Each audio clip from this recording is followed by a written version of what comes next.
Jadi yang di atas itu kan Kopi Blirik ya. Site location itu ada di Kopi Blirik. Nah, dari observasi kami di kawasan BSB, kalau yang orang Semarang pasti tahu persis BSB seperti apa. Itu cikal bakal kota mandiri lah, sama seperti kalau di Jakarta ada BSD dan segala macam. Di situ itu ada 11 klaster perumahan mewah. Kalau sekarang itu tambah semakin mahal, kenapa? Karena Citraland udah masuk. BSB itu kawasan yang akan dibangun sekitar 1.000 hektar. Nah, dari 1.000 hektar itu Citraland ambil 100 hektar sendiri, gitu. Nah, dari sekarang kalau nggak salah sekitar 1,5 miliar ya harga per unit rumahnya gitu. Kemudian di situ juga ada kawasan industri hijau. Industri hijau itu biasanya cuma untuk pergudangan, tidak untuk produksi. Gitu. Ada Kubota, ada Jarum, ada banyak lah ya industri-industri yang ada di situ. Kampus juga ada, ini yang baru, ada kedokteran Unika. Kemudian juga ada kawasan perkantoran, kemudian ada mall, kemudian banyak resto modern. Kalau dilihat di sini kan ada KFC gitu kan. Kemudian nah yang terakhir ini yang kemudian memutuskan kami untuk menentukan konsep itu. Belum ada resort dengan konsep tradisional yang serasa makan di rumah sendiri ya gitu. Jadi banyak yang memang konsepnya tradisional hampir kayak joglo, tapi sistemnya by order gitu kan. Pesen dibuatin. Nah kalau di Kopi Blirik coba kita konsepkan, ya udah serasa masuk di depan di joglo, ke belakang ada dapur, ambil prasmanan sendiri, suka-suka gitu kan. Sedikit banyak ya kamu ambil sendiri, baru kemudian dibawa ke kasir, ya udah dihitung di situ. Dan kemudian di situ juga kami nggak sediakan colokan ceritanya. Kalau nyari colokan, nyari wifi di situ nggak ada. Kenapa? Karena memang konsepnya itu ya kamu ke situ ngobrol sama keluarga, sama temen, makan, ya serasa di rumah. Jangan sekarang itu kan hampir semuanya udah mau di rumah pegang gadget, makan di luar juga sambil nunggu pegang gadget gitu kan. Jadi engagement-nya itu nggak dapat antara anggota keluarga atau antara teman gitu. Sehingga sama sekali kita nggak pakai colokan. Nah, kemudian wifi ada tapi hanya untuk urusan kantor gitu kan. Oke. Nah, ini yang tadi saya bilang di persiapan di 2017 ini kemudian kita sudah sepakati modelnya seperti apa. Nah, kemudian kami coba melakukan benchmark. Benchmarknya kalau yang setipe di Semarang itu belum ada. Ini yang bikin ini ada celah gitu kan kalau kita bikin bisnis dengan konsep tradisional prasmanan serasa di rumah gitu. Yang ada itu cuma ada di Jogja gitu. Nah, waktu itu kemudian karena nantinya yang mengoperasikan istri, otomatis saya ajak istri, saya ajak anak-anak ngelihat, ayo ngelihat di sana, kamu pelajari prosesnya seperti apa, terus kemudian konsepnya penataan mau seperti apa, jumlah menu makanannya mau seberapa itu nanti yang akan menentukan istri gitu kan. Artinya kemudian kami coba ke Klotok, kemudian ke Kopi Lanjaran, kebetulan kenal juga sama ownernya Kopi Lanjaran, dikasih ilmu banyak sama beliau. Nah, kemudian juga 3 itu yang penting karena istri itu sempat magang 1 minggu di warung masakan Jawa modelnya tradisional untuk mempelajari apa sih yang laku masakan itu. Kemudian sistem di kasir itu seperti apa, pelayanannya seperti apa gitu. Ya, jadi itu kita selesaikan sebelum launching di bulan Maret itu.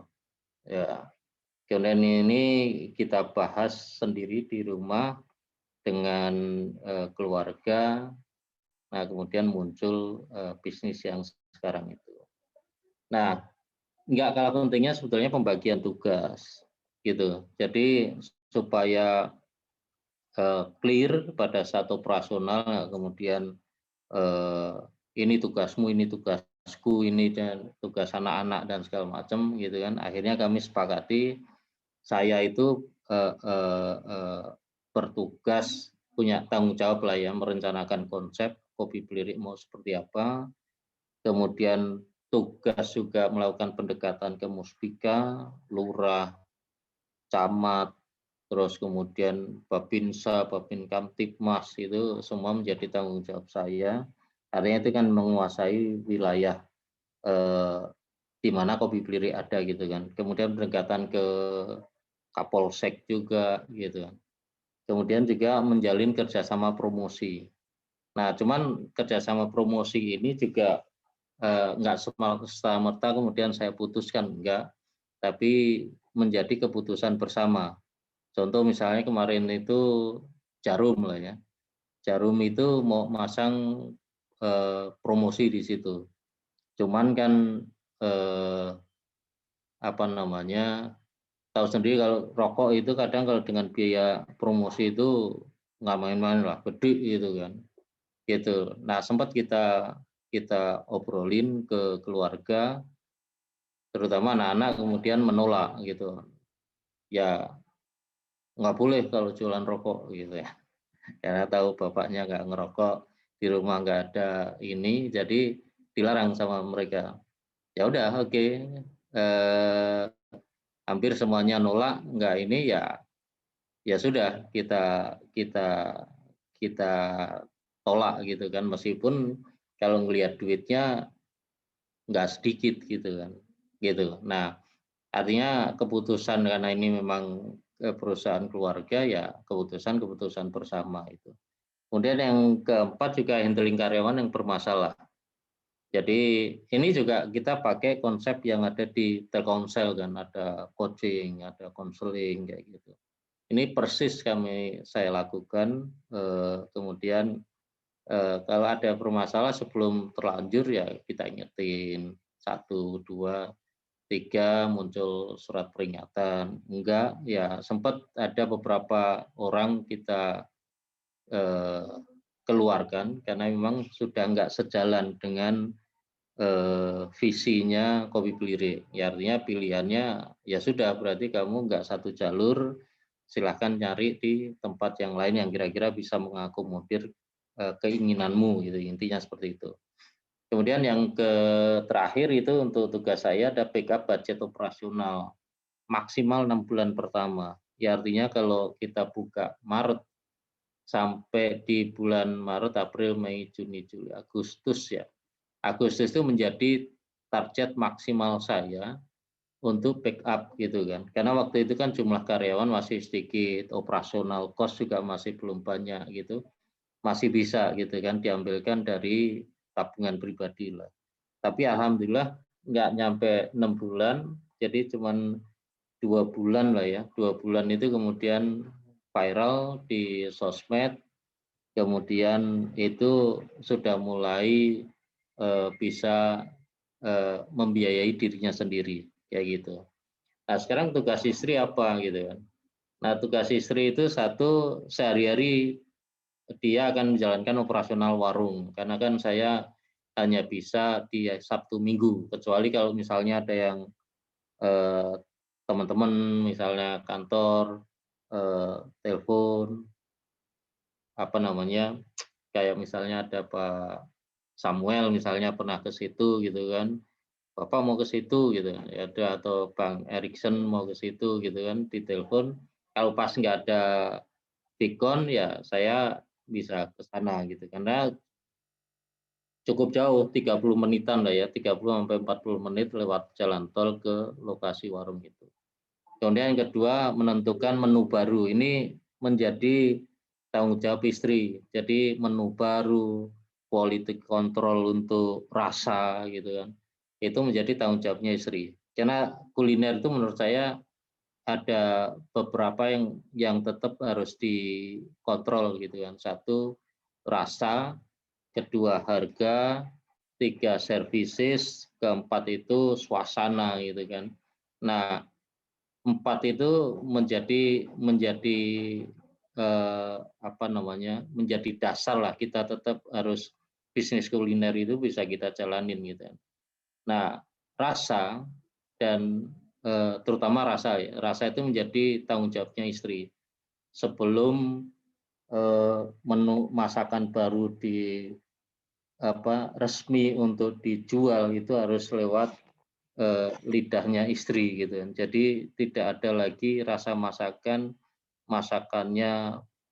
yang tukang masak A berbeda dengan tukang masak B, enggak. Udah keluar itu ya masakannya kopi belirik gitu. Karena nanti akan kebawa terus gitu. Nah, itu harus lewat portalnya istri ya. Istri ngomong nggak enak gitu, dia akan ngomong nggak enak, suruh bongkar gitu. Kemudian mengontrol kualitas makan juga sama, istri melakukan pembayaran gaji karyawan itu juga istri tiap bulan gitu kan, meskipun nanti laporan akhirnya akan ke saya gitu kan. Jadi tiap hari itu sama persis laporannya, jadi pemasukan hari ini ya sore harus sudah dilakukan rekonsiliasi. Nanti istri pulang ke rumah akan laporan ke saya, ngobrolin hari ini ngapain aja segala macam. Nah, yang terakhir ini yang penting nih, laporan keuangan dan pajak ini. Ini luar biasa karena begitu viral banyak lah ya yang datang gitu kan. Pajak, BPJS segala macam, tapi itu nggak masalah gitu kan, karena memang ini kewajiban kita. Oke, nah kemudian promosi apa sih yang kami lakukan? Sebenarnya kami nggak melakukan banyak hal gitu kan, karena memang pandemik. Jadi kalau teori promosi-promosi yang sifatnya konvensional gitu, bikin brosur, bikin poster, bikin eh, spanduk kayak gitu, kayaknya memang nggak efektif gitu kan. Kemudian kecuali kami bikin cuman umbul-umbul ya yang dipakai di kopi belirik karena sebagai penanda aja gitu ya. Nah, kami lebih banyak memanfaatkan sosial media. Ini sangat penting dan harus selektif gitu kan. Dari ngobrol dengan beberapa teman itu yang kemudian kami ikutin, kami follow semua Instagram yang minimal membernya itu 5.000 supaya awalnya gitu kan, kita coba lihat terutama yang bergerak di bisnis kuliner gitu atau di komunitas-komunitas sepeda itu yang paling banyak gitu kan. Oke, kita coba nge-tag di situ gitu kan. Kalau yang memang potensi kita ikuti, kita jadi followernya. Kemudian kami punya satu orang yang tugasnya khusus ngulik sosial media. Dia paling tidak sehari itu harus posting 10 ke sosial media, baik video, baik foto, baik explore apapun tentang kopi belirik, itu yang menjadi tugas dia gitu kan. Nah, dia digaji karena itu gitu. Jadi tiap hari anak-anak terutama yang ngontrol gitu kan. Ada berapa komplain, ada berapa postingan yang sudah dilakukan sama karyawan bersangkutan, itu akan selalu dilihat gitu kan. Nah, terutama kalau postingan di Google itu kan ada 1.300 komen tentang kopi belirik, dan alhamdulillah kalau dilihat 95% itu ngasih bintang 5 gitu kan. Jadi kita sekarang poinnya di angka 4,3. Targetnya sebetulnya sampai akhir tahun pengennya di angka 4,5, tapi naikinnya luar biasa. Naik, ada komen baru yang positif 10 aja masih belum mengangkat gitu kan. Ya sudah 4,3 yang penting bintang 1, bintang 2 sampai bintang 3 itu enggak nambah gitu. Ya, jadi ada komen baru, positif, komen baru, positif. Lah itu tugas si kalau bisa disebut mungkin marketing digitalnya ya, itu di situ. Oh, begitu ada komplain harus cepat ditangkepin, harus cepat diselesaikan gitu. Nah, kemudian tag ke banyak komunitas tadi yang saya bilang, komunitas misalnya masakan Jawa, komunitas sepeda, kan banyak itu sekarang. Nah, ini penting karena begitu kita tag maka orang akan tahu Kopi Blirik sehingga nantinya akan menjadi stop point kalau itu komunitas sepeda. Kami terangkat karena komunitas sepeda gitu kan. Karena pada saat belum terkenal, kemudian ada yang tahu Kopi Blirik, kebetulan dia ikut komunitas sepeda. Saya masih ingat sekali namanya Holy Crank Semarang gitu. Itu pemburu kuliner lewat sepeda road race gitu. Itu ada 100 orang kalau nggak salah. Nah, dia pertama kali ke situ, udah memang crowd-nya luar biasa, kami nggak siap dengan keramaian, akhirnya memang sempat kacau gitu kan. Tapi dari situ kami mulai belajar gitu kan, kami bagaimana memanage pelanggan, bagaimana memanage karyawan, kemudian alur dan semuanya kemudian kita evaluasi. Oke, nah ini contoh tadi yang saya bilang komunitas ada di Instagram, kemudian ada beberapa di komen-komen kami kasih di tag semuanya sehingga mereka akan tahu ini kopi apa namanya logo Kopi Blirik yang sudah kami patenkan. Kemudian, nah ini hasil dari promosi tadi. Viral memang karena blessing terus terang ini bukan karena kepandian kami, tapi karena ya kembali bahwa Allah itu ridho dengan niat baik kami, niat kami untuk menjemput rezeki. Ada banyak hal yang di luar logika yang kemudian terjadi di kami gitu kan. Jadi ternyata sesama pengusaha kuliner itu enggak jahat juga, tapi ada juga yang hati malaikat juga enggak juga gitu kan. Tapi banyak yang baik karena kami banyak ditolong sama mereka. Contoh misalnya kenapa Pak Ganjar sampai mampir berkali-kali gitu kan. Sekarang beliau biasanya kalau sebulan itu sekali 2 kali pasti mampir ke sana. Sekarang karena PPKM jadi beliau nggak sempat mampir, masih keliling gitu kan. Terakhir mampir itu waktu ada rame-rame dengan Mbak Puan ya, waktu di Semarang itu. Nah, istrinya Bu Ganjar yang ke situ, tapi bapaknya kan ke Jakarta. Itu terakhir mampir. Habis itu PPKM sampai sekarang enggak berani untuk ngumpul di tempat-tempat umum kayak gitu. Nah, ini blessing juga karena salah satu dari komunitas Holy Crank itu ternyata pemilik salah satu resto gede di Semarang namanya apa namanya penyetan Surabaya atau apa gitu. Nah, kemudian sempat ke situ, kemudian meminta izin ke kami kalau mengundang Pak Ganjar di situ boleh nggak gitu kan.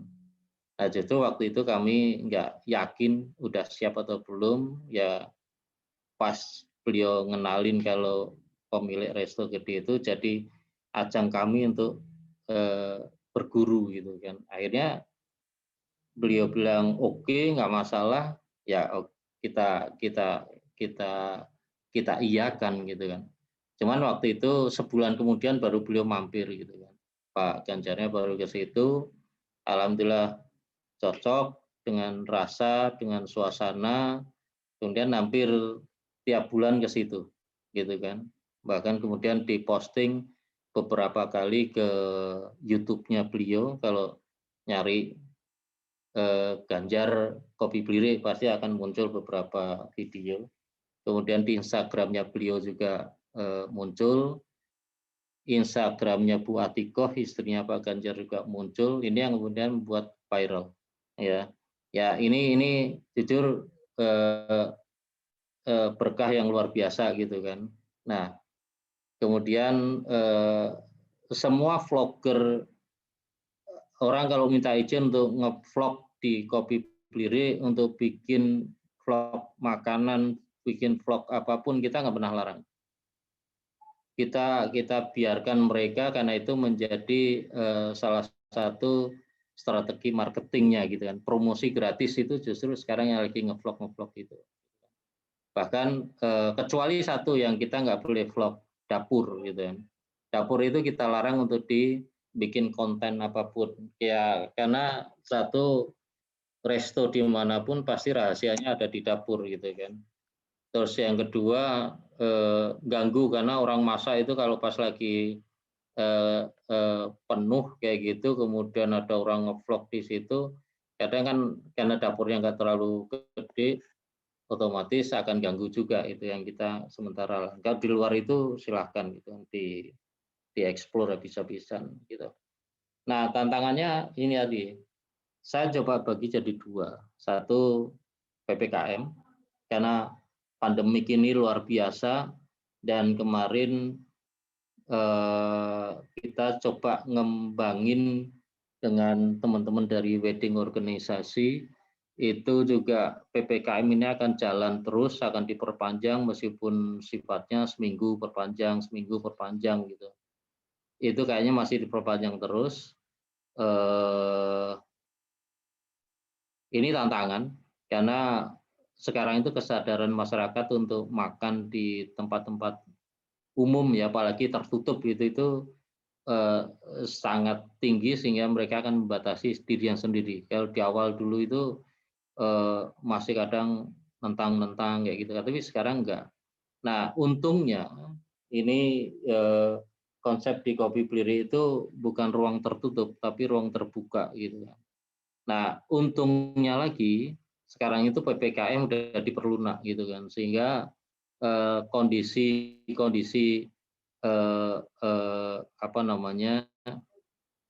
pelanggan nggak datang dan segala macam itu sudah sedikit diperlonggar gitu kan, meskipun ada aturan-aturan yang sedikit kayak nggak masuk di akal di kalangan kami pengusaha kuliner itu.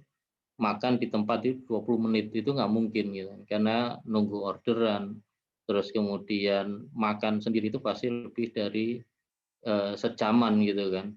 Dan apalagi kalau misalnya cocok dengan suasana, itu akan panjang. Jadi kalau saya coba random gitu kan, rata-rata orang stay di Kopi Blirik itu sekitar 3 jam minimal gitu kan. Apalagi kalau misalnya menjelang sore gitu kan. Itu pasti kalau bisa tutup sampai pulang sampai tutup gitu, ya dia akan pulang pada saat sudah tutup. Bahkan kemarin hari Sabtu malam Minggu atau Minggu malam Senin, itu bahkan sudah jam 7 lebih kita minta pulang, dia masih jawab gitu kan, ya saya pulang kalau nanti lampunya udah dimatiin. Ya akhirnya kita minta untuk matiin gitu. Nah hal kayak gini yang kadang agak susah gitu kan kalau 20 menit. Jadi ya kita udah minta izin tadi yang muspika gitu kan, karena tanggung jawab saya. Kita ngobrol sama Kapolsek, sama pihak kelurahan, ya sudahlah, yang penting diatur prokesnya gitu. Oke. Kemudian yang ketiga, yang kedua pajak resto. Pajak resto itu 10% diambil bukan dari net income ya, tapi dari omset. Jadi kalau misalnya omsetnya sekian ratus juta, ya dihitung 10% dari omset itu. Kita kemudian nawar gitu ya nggak bisa gitu. Dan ini kalau saran dari saya, mending kita udah tetapin 10% itu di awal gitu kan. Karena sekarang itu tagihan pajak itu betul-betul dikejar sama pemerintah. Jadi jangan sampai kita bikin bohong lah ya, bikin laporan-laporan pasti akan ketahuan. Nah, kemudian yang kedua PPH. Seumur-umur saya kerja dari 97 di Telkomsel ya, sampai sekarang itu baru kemarin ditelepon sama pajak, PPH-nya kok nggak masuk penghasilan dari Kopi Beli gitu. Padahal tahun-tahun sebelumnya nggak pernah telepon sama pajak gitu. Tapi tahun 2020 itu ditelepon untuk pendapatan 2020 itu. Kenapa kok pendapatan dari Kopi Beli nggak dimasukkan, Pak? Nah, karena yang Kopi Beli itu atas nama istri, jadi semua pendapatan itu masuk PPH-nya lewat istri gitu. Jadi kita pisahkan. Nah, kemudian yang ketiga kompetisi. Kompetisi sekarang begitu kita bikin Kopi Beli, ada 5 resto gede yang ya meskipun jaraknya sekitar 5 kilo, 10 kilo dari situ gitu kan. Tapi itu hampir setipe. Cuman yang membedakan memang tadi antara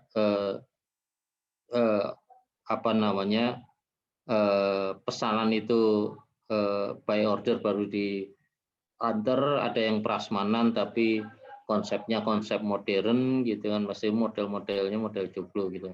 Nah, kalau Kopi Beli kita masih optimis kita akan bikin sejadul mungkin gitu kan, karena itu yang menjadi keunikan gitu, sehingga orang akan merasa betah di situ. Nah, kalau tantangan di sisi internal, satu tadi pengelolaan SDM, karena turnover-nya itu luar biasa tinggi. Kemudian yang kedua juga terkait dengan sifat orang, kadang karena orang masih muda-muda, kadang selengean diatur nggak bisa, ya udah kita harus kenceng ke mereka. Kemudian yang kedua jaga spirit bersama. Kadang kalau bisnis kuliner itu kadang kalau pas omset masih belum sesuai ekspektasi itu kadang ngelukru gitu ya. Kemudian capek luar biasa segala macam, apalagi istri sendirian kayak gitu. Nah, ini yang harus sama-sama kita memberikan semangat lah gitu. Kemudian yang ketiga pengelolaan keuangan yang tertib. Nah, ini yang harus disiplin juga. Artinya antara uang bisnis sama uang pribadi itu nggak boleh harus nyampur. Ya, bisnis untuk dikembalikan ke bisnis karena kita akan berhitung tentang ROI-nya ya. Kerennya itu return of investment-nya itu berapa lama. Terus itu kan harus kita hitung gitu. Nah, ini harus dipastikan. Nah, harapan ke depan sih pengennya Kopi Beli menjadi TA sebuah bisnis kuliner yang lebih besar. Kami mencoba menjajaki nanti kalau misalnya jam terbangnya udah oke, udah banyak, belajar tentang catering, kemudian ada food delivery. Food delivery itu sebetulnya menarik pada saat sekarang itu banyak orang yang isoman itu ya. Kemudian kita bikin ada food delivery, cuman memang belum secara masif, masih beberapa gitu kan. Tapi dengan konsepnya konsep yang masakan tradisional gitu. Kemasannya juga kemasan sejadul mungkin gitu. Oke, nah ini yang terakhir keyakinan akan sebuah kesuksesan. Jadi nggak ada sesuatu itu yang kebetulan kalau menurut saya. Jadi semua itu pasti udah dinaskan ya, dinaskan bahwa rezekimu akan sampai di sini, sampai seberapa besar yang nanti saya sampaikan. Nah, cuman setiap langkah itu kalau bisa libatkan, mohon maaf karena saya Muslim, libatkan Gusti Allah itu di awal, jangan di tengah, di akhir gitu, karena pada saat ada masalah pasti kita ingat, tapi pas sukses kita kadang lupa gitu kan. Jadi libatkan di awal sehingga akan dikawal. Kemudian sodako ini ada cerita yang mungkin beberapa teman-teman di logistik saya pernah cerita. Ada hal yang menurut saya di luar logika gitu kan, karena yaitu tadi 1 bulan atau 2 bulan di awal itu kita kan sepinya luar biasa gitu ya. Yang kadang kita buang-buang sayuran, masakan, tapi tidak dibuang dalam arti dibuang beneran enggak, karena sore pasti dibungkus sama istri, kemudian dibagikan ke tukang ojek, karena awal-awal pandemik itu kan tarikan ojol itu kan nggak ada sama sekali, sepi gitu kan. Otomatis dibagikan setiap sore, itu hampir 2 bulan 3 bulanan lah. Itu selalu dibungkus sampai 20-30 bungkus lah kalau nggak salah. Dan ada satu cerita menarik waktu kita habis sholat maghrib waktu itu, kemudian istri share di WhatsApp keluarga tentang sejarah Al-Azhar Mesir itu ya, yang selalu saya sampaikan ke teman-teman. Dan itu menginspirasi. Jadi ya mohon maaf banget, bukan riak insya Allah, tapi just info aja. Kita minimal ada 10% lah ya dari net income kita itu yang akan diberikan ke yang berhak lah, siapapun gitu. Mau ada pembangunan masjid ya masjid, ada anak yatim gitu kan, ya siapapun yang butuh lah, itu yang kita ambilkan dari 10% itu. Nah ini menginspirasi kami teman-teman, nanti kalau coba browsing aja di YouTube sejarah berdirinya Al-Azhar Mesir itu kan, itu menarik banget itu. 9 orang miskin kemudian punya universitas yang luar biasa gede di seluruh dunia gitu kan, cikal bakalnya seperti apa, itu yang minimal sebagian kecil kami pakai di situ. Dan alhamdulillah ini betul-betul diprotek sama Gusti Allah. Pandemik aja alhamdulillah masih ramai gitu kan. Jadi Allah dan jaga dari awal gitu. Oke, itu sedikit cerita. Saya lebih suka sebetulnya ya tanya jawab aja gitu kan. Jadi nanti bisa ya, lebih. makasih Pak Joni. Ini udah banyak yang mau nanya nih ya Pak. Kita di pertanyaan pertama ya dengan Bang Andi ya Pak ya. Yuk. Ini Bang Andi nanya, Pak DJ untuk memulai usaha, apakah modal yang digunakan sebaiknya dari tabungan kita atau pinjam dari bank? Terima kasih atas jawabannya. Oke, terima kasih. Kalau gini, kalau kita punya tabungan pribadi, sebaiknya pakai tabungan pribadi aja, meskipun memang ada porsinya gitu kan, tidak semuanya kemudian larinya ke bisnis karena ada kebutuhan-kebutuhan yang misalnya sifatnya mendadak, itu perlu kita harus anggarkan gitu kan.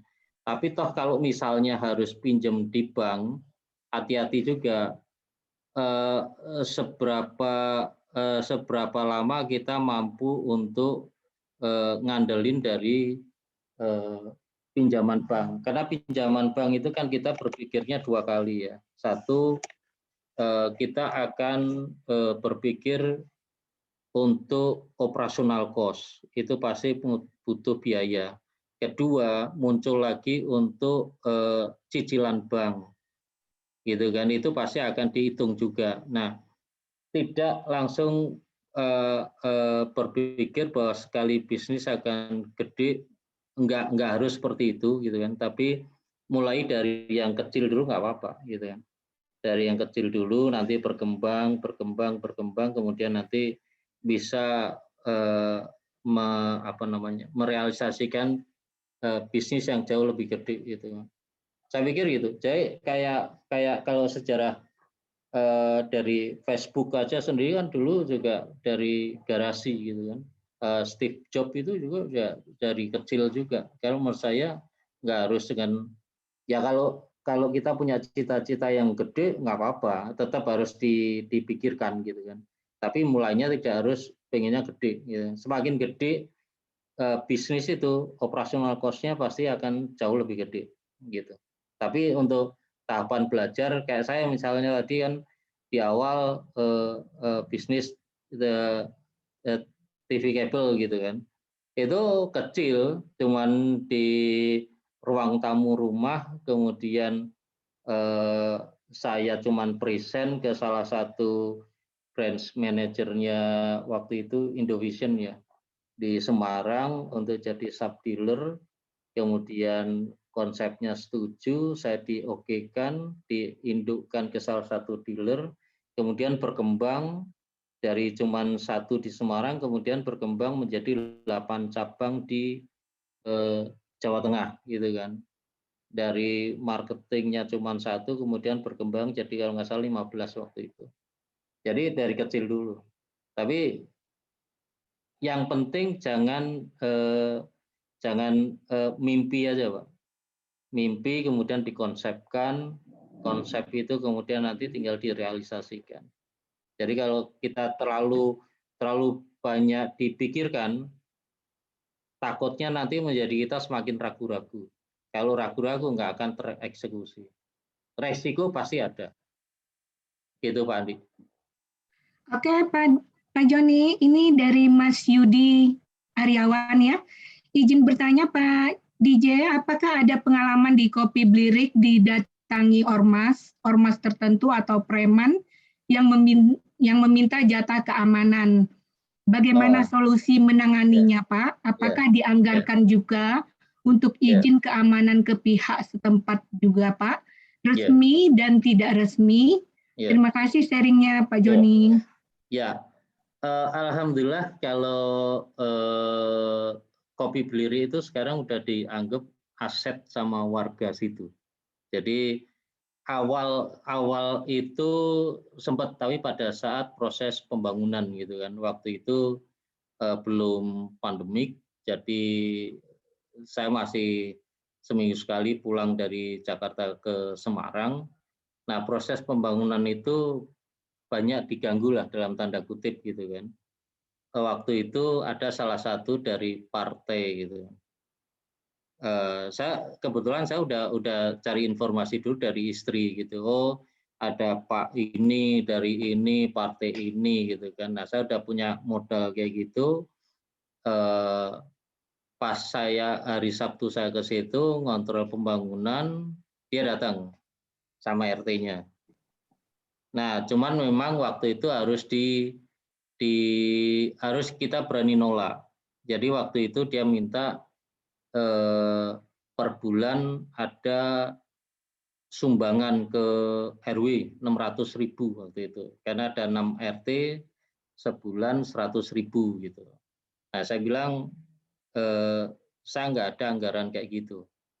Kalau mau dapat duit kerja, saya justru mau buka warungan ini karena saya nggak punya duit.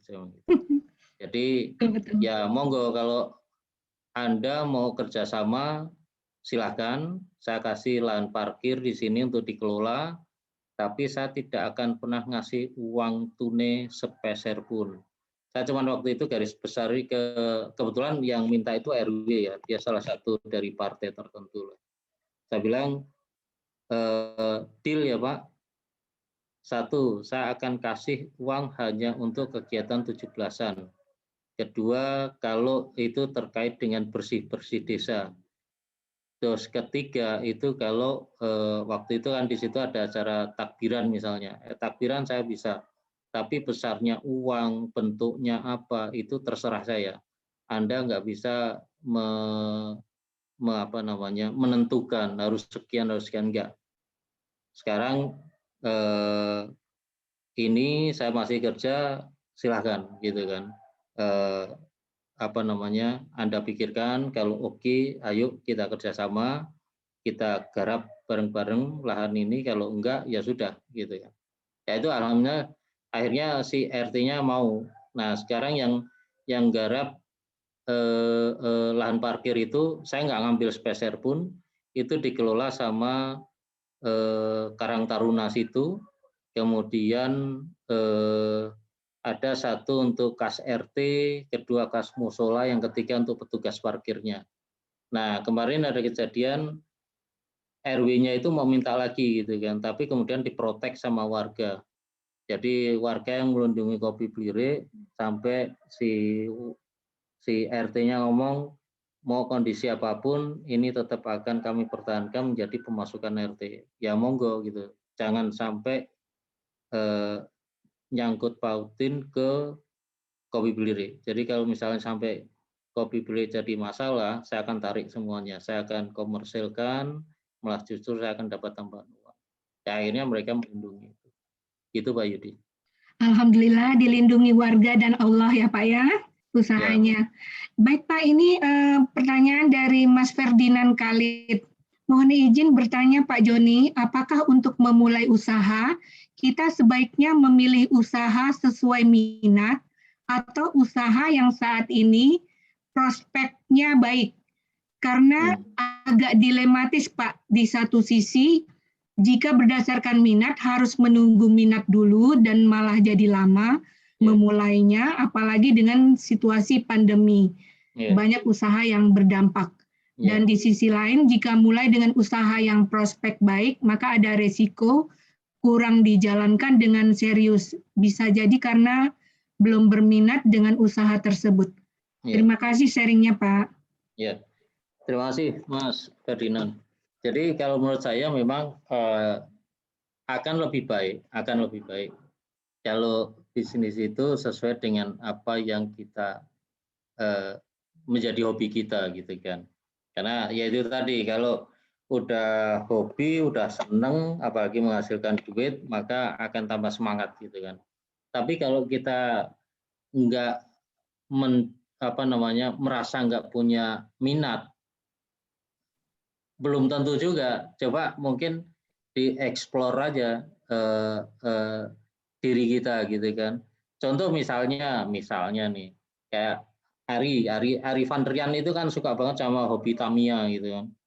Nah itu mungkin bisa dimanfaatkan untuk bisnis juga. Karena begitu dia kalau ikut lomba kan sampai ke luar negeri gitu kan. Itu kalau nggak betul-betul nggak ada minat, nggak ada hobi, pasti akan berpikir, wah ke sana udah biaya, belum nanti kalau ikut lomba menang atau enggak gitu kan. Nah itu sama seperti bisnis gitu kan. Tapi kalau kita masih sekedar pengen mencoba, ya itu tadi, bisa bisnis sebetulnya ada dua. Kalau kita belum punya brand yang bagus, kemudian masih sifatnya ragu-ragu untuk mencoba, ada bisnis model franchise gitu kan.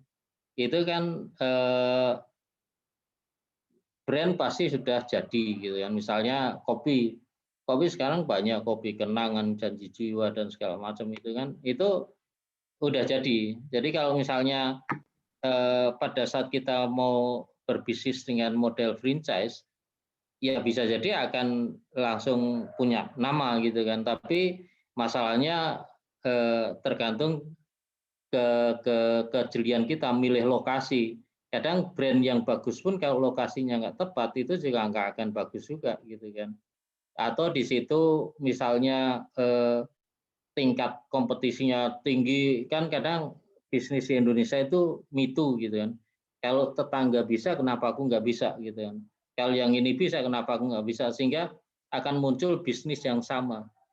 Nah, kadang sama seperti kalau kita menentukan sebuah bisnis, apakah kita mau berbisnis dengan brand sendiri yang otomatis akan butuh waktu panjang, kesabaran, dan mungkin biaya nggak sedikit gitu kan, atau kemudian pakai yang franchise sudah punya brand, kemudian kalau lokasinya tepat langsung bisa menghasilkan, tapi juga nanti pasti akan ada bayar manajemen fee atau membayar keuntungan, berbagi keuntungan dengan si pemilik brand gitu kan, ada juga. Nah, saran saya sih coba digali, kalau saya mending yang memang minat kita kemana, hobi kita kemana.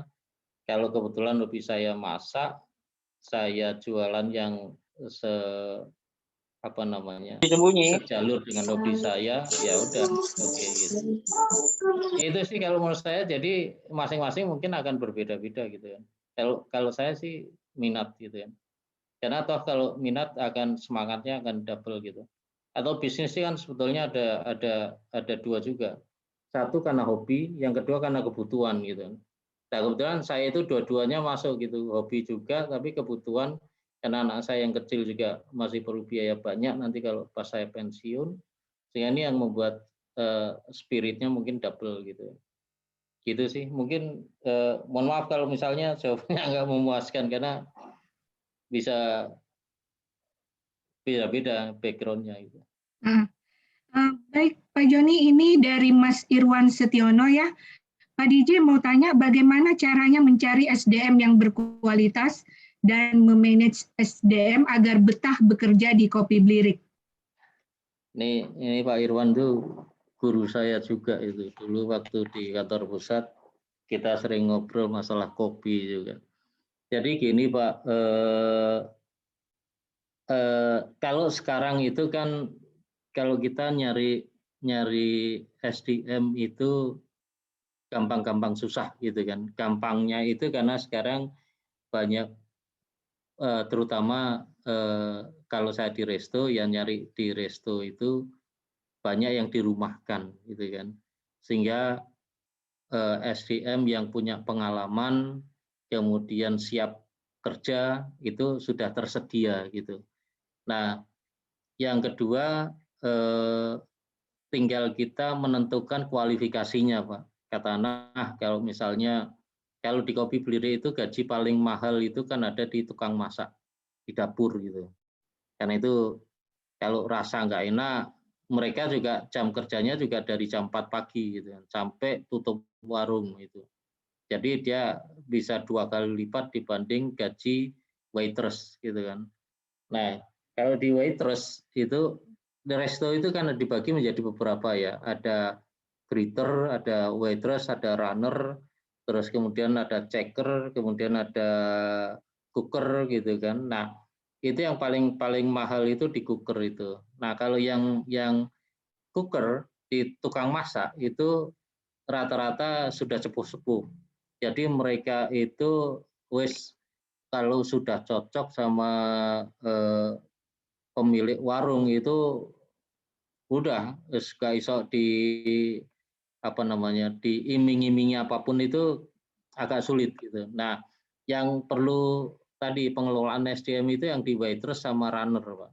Kalau yang saya lakukan selama ini, saya mencoba mendesain kualifikasi sendiri. Misalnya kalau sebagai waitress atau runner, maka kualifikasinya punya background minimal 2 tahun di restoran besar misalnya. Terus kemudian umur berapa dan segala macam. Nah, ini kalau pada saat kita menjaring calon karyawan itu agak sulit kita menentukan dulu. Nah, pada saat sudah ditentukan, oke, dari proses interview udah ketangkap ini orang-orangnya, baru kemudian kita setelah dipastikan dia lulus, kita kumpulin, Pak. Kita brainstorming, visi kita, misi kita, tanggung jawab mereka seperti apa, kasih checklist, Pak. Kasih checklist pekerjaan setiap hari harus ngapain, kemudian itu kan ada kaptennya itu di depan itu. Nah, kapten itu punya tanggung jawab untuk melaporkan ke owner. Jadi tiap hari ngapain gitu. Tiap hari ngapain, setiap orang harus ngisi. Kalau dia nggak melakukan tanggung jawabnya, itu kenapa gitu kan? Si kapten itu harus tahu persis. Nah, kalau dia udah nggak bisa ngatasi, ya dia harus deeskalasi ke atas. Kalau misalnya memang 1, 2, 3 nggak bisa diomongin, ya udah tadi yang saya bilang, ya udah berarti kamu punya ada pilihan tempat kerja yang lain bukan di Kopi Blirik gitu ya. Nah, ada satu di restoran yang dilakukan di Kopi Blirik itu satu kegiatan, Mbak, yang wajib diikuti.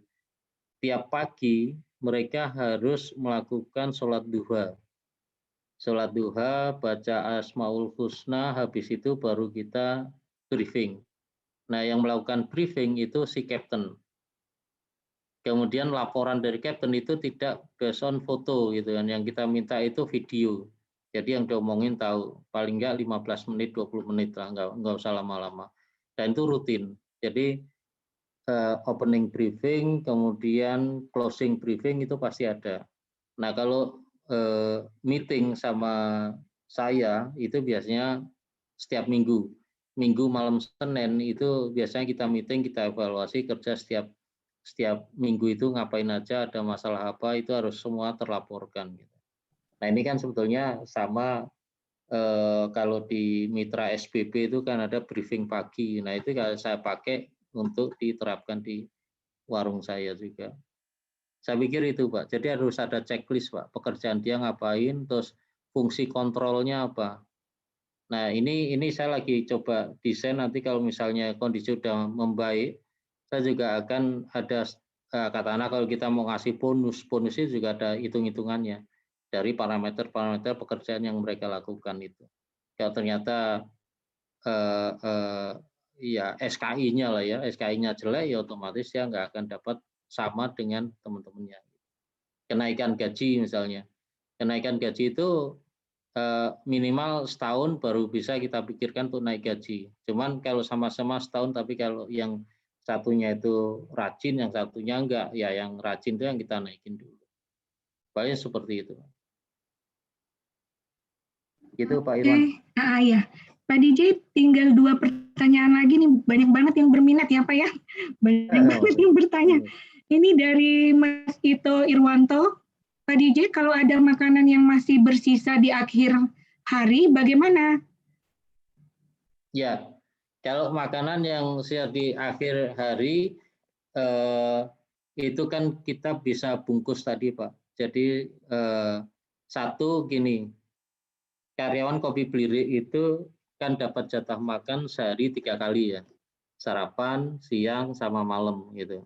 Nah kalau misalnya ada masakan yang tersisa di closing gitu, kita minta untuk dibawa sama karyawan. Jadi nggak tersisa di situ dibuang percuma gitu kan.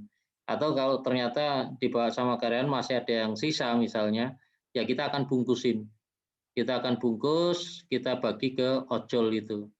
Ya tadi karena situasi PPKM ini kan semua susah ya. Ojol itu tariannya susah. Kemudian banyak yang gerombol di depan misalnya kalau saya selalu bagi itu di depan Burger King itu banyak sekali yang ngantri di situ tapi nggak ada orderan gitu kan. Nah buat makan aja susah gitu. Nah kita kasih itu. Jadi satu package biasanya nasi, sayur, terus ada mendoan atau apa gitu biasanya kita buatin terus sama teh hangat. Nah itu kalau masih sisa kita bungkusin itu daripada dibuang-buang. Gitu Pak itu. Oke, ini pertanyaan terakhir Pak Joni dari Mas Adi Yanwar.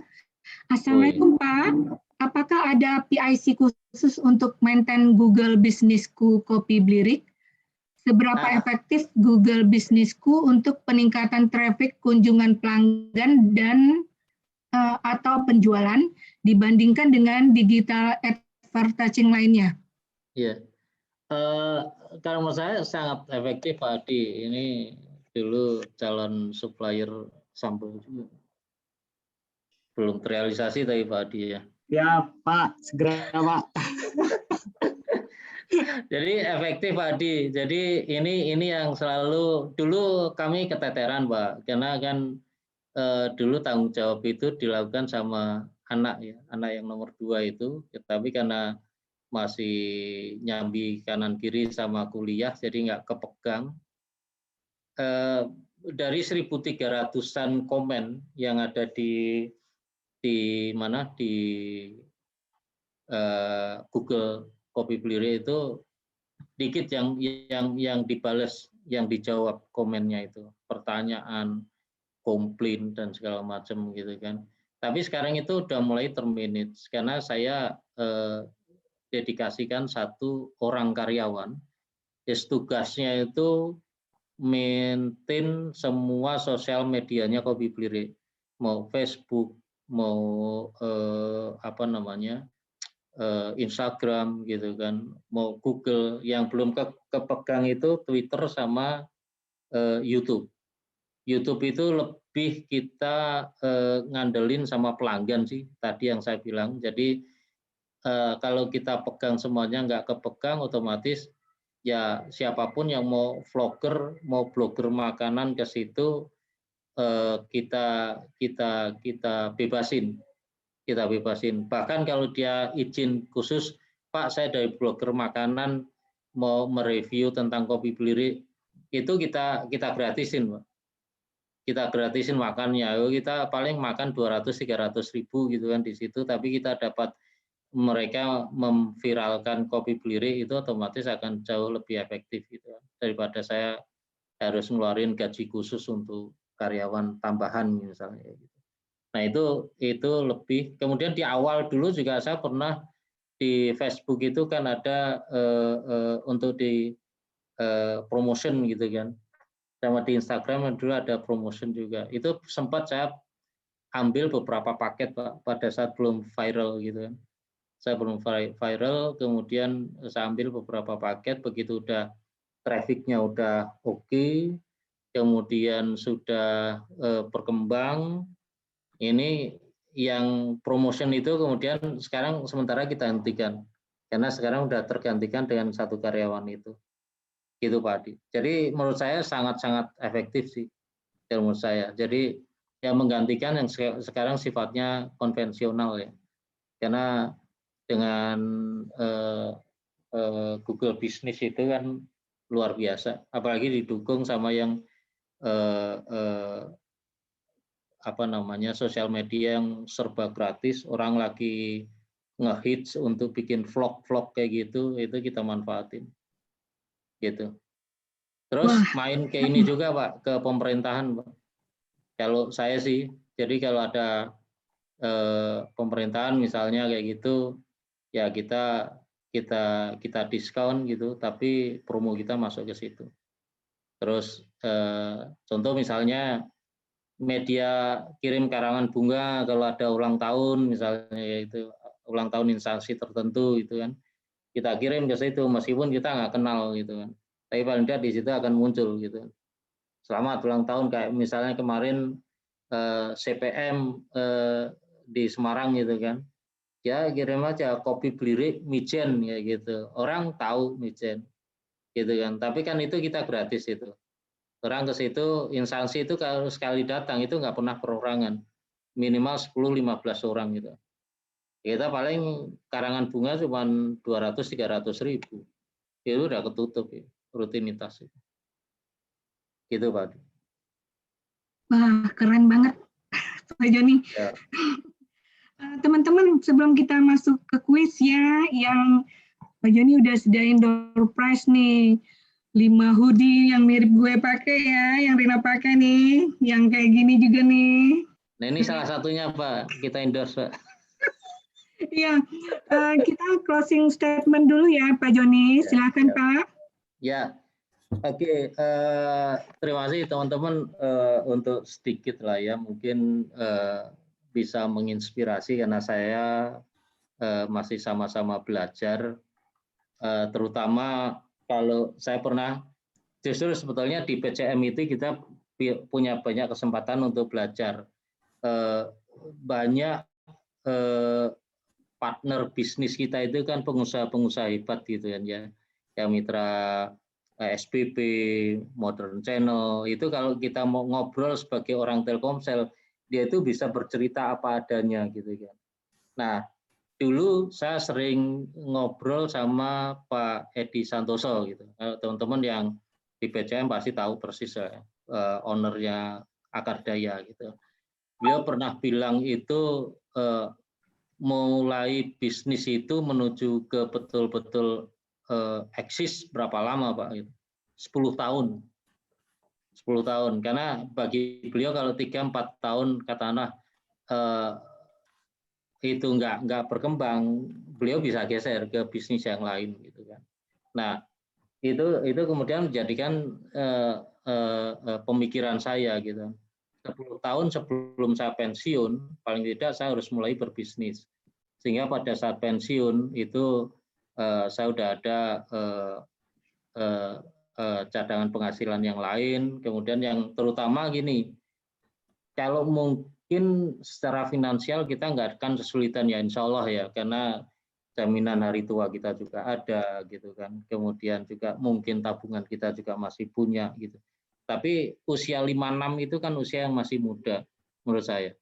Jadi energi kita juga masih oke, terus kemudian usia juga masih belum tua, terus kemudian kita pensiun dan diem aja di rumah, menurut saya kok nggak ini ya, nggak produktif gitu kan. Jadi ya 10 tahun sebelum itu saya udah siapin, dan apapun bisnisnya lah, mau kuliner, mau usaha, mau trading, mau apapun itu silahkan gitu kan. Yang penting pada saat pensiun itu udah ada pegangan yang lain gitu untuk aktivitas kita.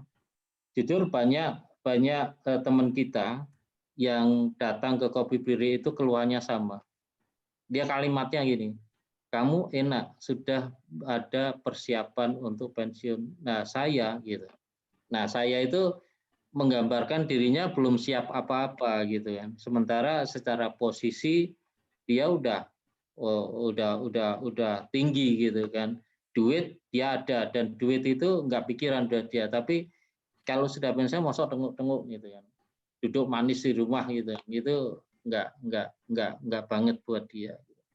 Nah itu, jadi satu itu siapin, terutama teman-teman yang masih muda-muda itu, duit banyak, sekarang gaji kita kan luar biasa ya. Jadi kalau disisihkan untuk berbisnis ajar gitu ngawur. Terus kemudian yang kedua, berpikir positif.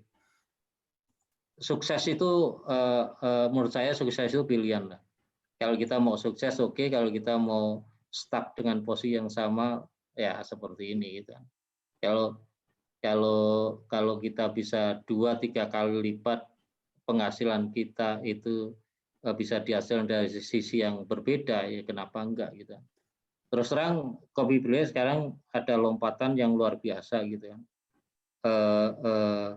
Kalau di awal kita cuman menghasilkan pendapatan 19.000 seminggu gitu kan, kadang belum nggak ada pemasukan. Kalau per hari ini insya Allah kita pendapatan sebulan itu sekitar 9 digit lah ya. 9 digit yang kita bisa hasilkan, bersihnya juga 9 digit, jadi paling tidak itu bisa untuk cadangan pada saat kita udah pensiun. Dan tetap semangat aja, jangan sampai ngelukru. Gitu Mbak Rina, terima kasih. Ya Pak. Teman-teman kita Terbaik, sudah hampir Pak Joni, terbaik. Amin. hampir Tadi sampai juga di Luar penghujung acara ya. biasa. Keren Mbak. Adem dengernya. Terima kasih mulainya Pak panas Joni yang sudah membagikan materi dan informasi yang menarik dan yang pasti berguna ya Pak ya. Yeah. Nah, teman-teman, selanjutnya kita lanjut kuis ya. Kita serahin sama Mas Zaki. Siap-siap. Oke, sebelumnya makasih banyak buat Pak Joni, makasih banyak buat Karina sudah memandu acara pagi ini, luar biasa. Gak terasa kita 1,5 jam ya bareng-bareng. Kayaknya kalau dibuka pertanyaan lebih lanjut, ini bisa sampai seharian Pak DJ. Jadi sekali lagi, makasih banyak buat Pak DJ, makasih banyak buat Karina sudah memandu acara ini. Oke, untuk selanjutnya kita izin untuk kuis.